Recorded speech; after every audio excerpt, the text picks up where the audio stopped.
Bienvenidos amantes de la Fórmula 1. ¿Qué tal van esas madrugadas? Y aquí veis las hogueras del Gran Premio de Australia. Qué cara de sueño. ¿Ah? ¿Tienes Sí. sueño? Sí. Confirmo. Pues aún nos queda China y Japón, o sea, algún madrugón más.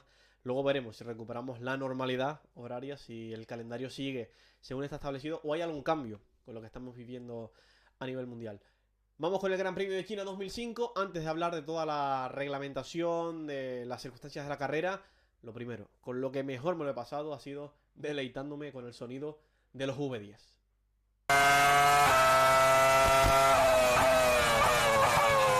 Qué bien sonaban estos coches. Solo por este sonido ya valía la pena disfrutar de una carrera. ¿Verdad que sí, Luis? It's the greatest sound of a racing car ever. Pues vamos a ello. Gran Premio de China 2005, la última carrera de la temporada, lo que para aquel entonces era la campaña más larga de la historia de la Fórmula 1, con 19 grandes premios. De hecho, Bernie Ecclestone le dijo algo a Antonio Lobato que finalmente terminó por no cumplir. La temporada más larga de la historia y el próximo año a ver qué pasa. Probablemente amenacen con uno más. No, Ya no. veremos al final si lo quitan. Ayer Ecclestone me dijo que no, que puedo estar tranquilo, que 20 no va a haber. Surprise, motherfucker. En la parte reglamentaria y en la normativa de aquella temporada, lo más llamativo era la imposibilidad de cambiar neumáticos, salvo un pinchazo. Es decir, tenías que terminar la carrera con los neumáticos que iniciabas y solo se podía repostar en las paradas en boxes. Luego sí es verdad que era el último año de los V10. Hello, darkness, my old friend. Al igual que otras muchas despedidas de equipos, de estructuras, que enseguida repasaremos. Pero también recordar que en este Gran Premio ya el título de pilotos estaba decidido. Lo que quedaba en el aire era el Mundial de Constructores entre Renault y McLaren. Se los jugaban 2 puntos de diferencia entre ambos, en un Gran Premio que tendría la primera línea monopolizada por el equipo francés, por el equipo Renault, por primera vez desde el Gran Premio de Malasia 2003. En ambas ocasiones con pole de Fernando Alonso, aquella vez segunda posición de Jarno Trulli. En este caso era Giancarlo Fisichella el que ocuparía también esa posición junto a Fernando en la primera línea. Pero la carrera, sin siquiera empezar, ya nos dejaba momentos pues surrealistas como este de Michael Schumacher y Christian Albert chocando las vueltas a la parrilla. El Minardi y el Ferrari destrozados. Afortunadamente, para aquel entonces aún se contaba con el muleto, con el tercer coche, con el que ambos pilotos pudieron pues reemprender la marcha y salir desde el pit lane. Hay que decir que Michael Schumacher, por segundo año consecutivo, en el año 2004 fue por una sanción que le relegó a la parte trasera de la parrilla. En este caso, por este accidente, se complicaba el Gran Premio de China. La verdad que para Michael estos primeros años del circuito de Shanghái no fueron para nada buenos. La verdad que es increíble, pero no se da. Mientras vivíamos la vuelta de formación para llegar a la parrilla y salir al Gran Premio, se nos abría otro debate, la verdad que muy interesante, y para aquel entonces era muy llamativo, porque estábamos en el Gran Premio 100 de Jenson Button, el piloto británico que no había conseguido ninguna victoria en la Fórmula 1. En la típica porra que se hacía antes de la carrera, pues pasaba esto. ¿Qué me queda a mí? Ah, bueno, Raikkonen. Voy a votar por Raikkonen. O apuesto por Button. Carrera número 100 sin una victoria. ¿De quién? No, Perdón. nada, déjalo. Raikkonen. Y luego este debate se expandió. Que Button disputar aquí su carrera número 100. 100 carreras, ni una sola victoria. Menudo palmarés. Lo contábamos ayer. No ha habido un campeón del mundo en toda la historia que se haya proclamado campeón ganando una carrera por detrás de la carrera número 100. El que Es algo llamativo porque, como sabemos, Jenson Button en el año 2009 fue campeón del mundo, logró ese título, pero sí es verdad que su primera victoria llegó después de los 100 grandes premios. Lo hizo en el Gran Premio 113, en el Gran Premio de Hungría 2006, siempre recordado por todos, por ese podio también de Pedro Martínez de la Rosa. ¡Increíble, Pedro! Pero me ha hecho pensar si ha habido otros campeones del mundo que han logrado el título después de la carrera 100. Hasta ese momento, el más cercano a ello era Mika Häkkinen, que su primera victoria la logró en su Gran Premio 96. Pues desde entonces sí es verdad que tenemos a Jenson Button,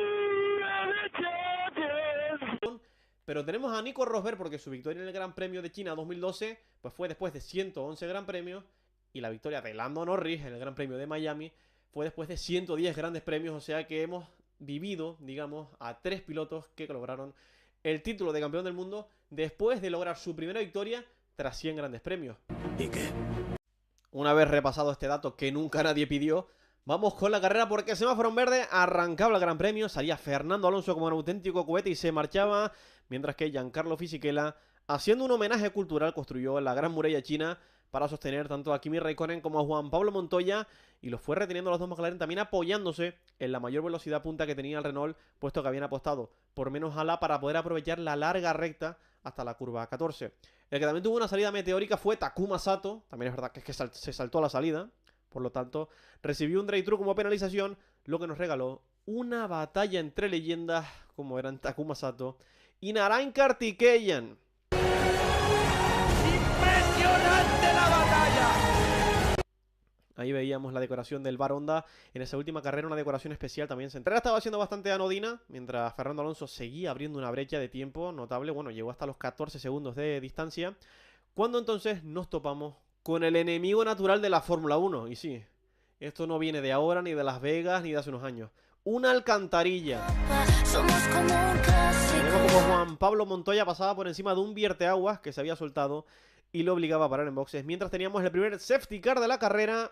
Y para que nos demos cuenta la diferencia, cómo ha cambiado el mundo, cómo ha cambiado la Fórmula 1.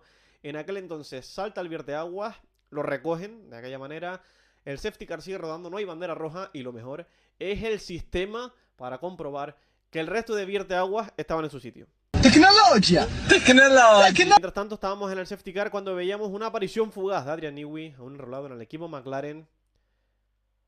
Y justo después, para rematar el Gran Premio, Michael Schumacher, que ponía el broche a su carrera con un trompo detrás del safety car que le dejaba empanzado en la grava. ¡Se ha agachado, se ha agachado! ¡Se ha agachado! Está claro que a Michael no se le estaba dando el Gran Premio de China, ni en el año 2004, ni en el año 2005, y tal era su preocupación, su desconcierto, que esto decía en rueda de prensa después de la carrera. Los chinos nos comen los chinos, ¿eh? Se marchaba el safety car y era Juan Pablo Montoya el que se veía forzado a retirarse por los daños que tenía el monoplaza tras pasar por encima de la alcantarilla. Y la carrera, sin duda alguna, pues tomaría la misma tónica, con un Alonso abriendo hueco y con un Fisichella reteniendo a Kimi Raikkonen, aprovechándose de nuevo de ser tan rápido. Velocidad. Soy rápido. ¿En serio? ¿Rápido? Francesco es el triple de rápido. Pero no pasarían muchas vueltas hasta que volviera a salir de nuevo Berma y Lander con el safety car después de un fuerte accidente de Narain Karthikeyan. ¡Matado mi hijo! ¡Se me ha matado mi hijo! Y durante el safety car, en la parada en boxes, Kimi Raikkonen adelantaría a Giancarlo, y eso que Fisichella trató de retenerlo a la entrada del pit lane para dar tiempo a la parada de Fernando y no tener que esperar demasiado detrás de su compañero, pero le fue infructuoso la jugada y Kimi Raikkonen se upaba a la segunda posición. ¿Por qué te ríes, tío? Porque casi te gano. Mientras tanto, se retiraba uno de los Bar Honda, el de Takuma Sato, y en este último Gran Premio de la temporada, donde ya se conocían gran parte de los movimientos, era sabido la salida de Rubens Barrichello del equipo Ferrari para que llegara otro brasileño, a su puesto, Felipe Massa. Y esto es lo que opinaba pues Bernie Ecclestone sobre el nuevo fichaje de Ferrari. Me ha hecho gracia una frase de Bernie Ecclestone cuando le preguntamos por los nombres de algunos pilotos que nos definiera. Lo que más gracia me hizo fue que le pregunté por Felipe Massa y me dijo que era un piloto que quizá estuviera ligeramente sobrevalorado. Y por cierto, en este momento del vídeo quiero mandar un saludo a mi amigo David González y a Trata de Arrancarlo, el canal Hermano, ese gran podcast de MotoGP, porque llega el momento del multiverso Fórmula 1 MotoGP. Porque entre el nombre de Felipe Massa, el fichaje, la llegada, atención a la dupla que se esperaba de cara al año 2008 para Ferrari con Kimi Raikkonen y Valentino Rossi. Massa puede ser Massa al breve, si se confirma Valentino Rossi en el equipo en el 2007 y ese teórico fichaje de Kimi Raikkonen. También teníamos una opinión de Pedro de la Rosa, que comentaba que le gustaría en aquel entonces que la Fórmula 1 se pareciera más a MotoGP porque el piloto tuviera más importancia, aunque viendo el reglamento del pasado fin de semana en Tailandia, me da a mí que estamos yendo por el camino equivocado. Me gustaría que se pareciese más a MotoGP en este aspecto, ¿no? De que el piloto más, pues, es más importante que la máquina. Aquí no, aquí es todo igualmente importante. Neumáticos, motor, aerodinámica, chasis, piloto. Todo es cierto. Y por último, a la par que era Fernando Alonso campeón, también teníamos a otro piloto español campeón. Que hoy en Australia, esta madrugada en Australia, Dani Pedrosa se ha proclamado campeón del mundo de 2,5. Así que nos alegramos mucho por él, es una gran satisfacción. Tenemos un campeón del mundo en motociclismo y otro en Fórmula 1, Webber. En la pista, Fernando Alonso seguía volando y atención al tiempo que marcaba. El hombre más rápido en pista ahora mismo es Fernando Alonso, que sigue rodando en 33. Figuras ilustres en este gran premio, incluso Leonardo DiCaprio hizo un cameo en el box de Williams, mientras salía la sanción para Giancarlo Fisichella tras ralentizar en la entrada del pit lane, lo que le supuso un drive-thru que le hizo perder definitivamente el podio. Que si Fisichella perdía el podio, Christian Albert perdió una tuerca. Vaya última carrera para Minardi. Aunque el equipo italiano para mí nos dejó la imagen de este gran premio, que era como Fernando entraba en la curva 14 para llegar a ver la línea de meta y adelantaba a un Minardi. Yo creo que ejemplificando lo que fue ese sueño, cómo empezó Minardi en la Fórmula 1 en el año 2001 y cómo era campeón del mundo en Renault. Y ahora sí, después de cruzar esa última curva, Fernando Alonso llegaba a la línea de meta, octavo triunfo en la Fórmula 1, séptimo de la temporada, y con ello Renault se alzaba como campeón de constructores y sonaba el We Are the Champion. We are the champions, we are the champions. Un año de ensueño, el final de la hegemonía de Ferrari y Michael Schumacher, el punto álgido que nos hizo vislumbrar, ¿no?, que iban a venir muchos más, que este era el campeón del futuro. Pero la Fórmula 1 no entiende de lógica ni de planes perfectos.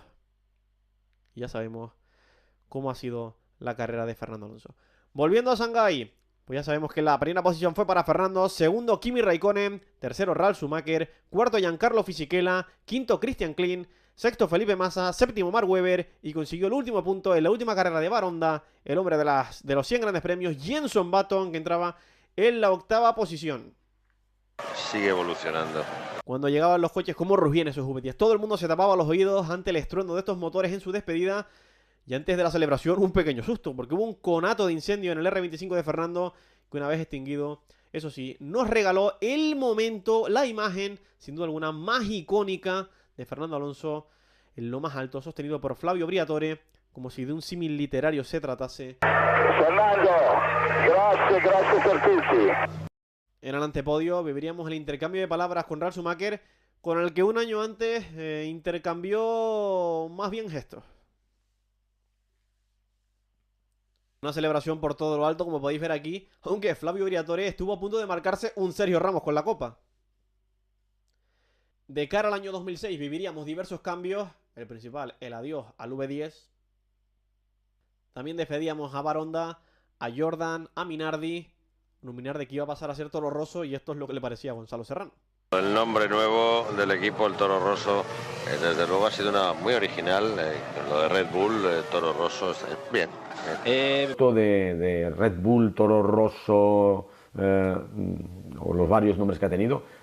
2 meses después de esta carrera, Fernando Alonso anunciaba su fichaje por McLaren para el año 2007, diciendo que hay oportunidades demasiado buenas como para dejar pasar. Y antes de dar las respectivas calificaciones a este gran premio, era increíble lo de la marea azul y la Alonso manía. De todas partes de España acompañaban a Fernando en cualquier confín del mundo.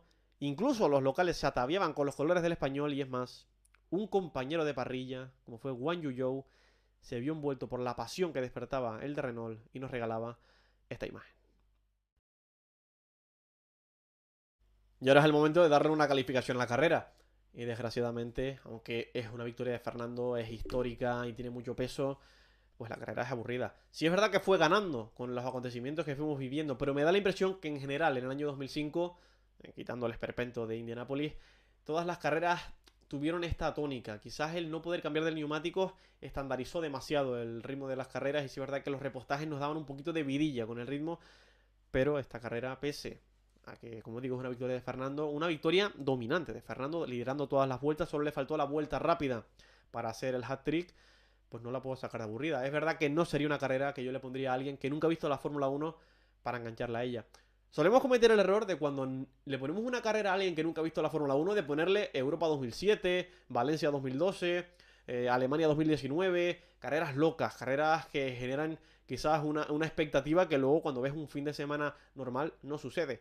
Pero esta, desgraciadamente, es un poco tediosa, como digo, el Gran Premio de China, que bueno, no le puedo subir la nota de aburrida, aunque sí es verdad que es histórica. Y luego el piloto del día, pues no cabe duda. Takuma Sato. Maestro, ¿me estás señalando a mí? ¿A él? ¿Qué? Fernando Alonso lideró todas las vueltas, hizo una estrategia perfecta.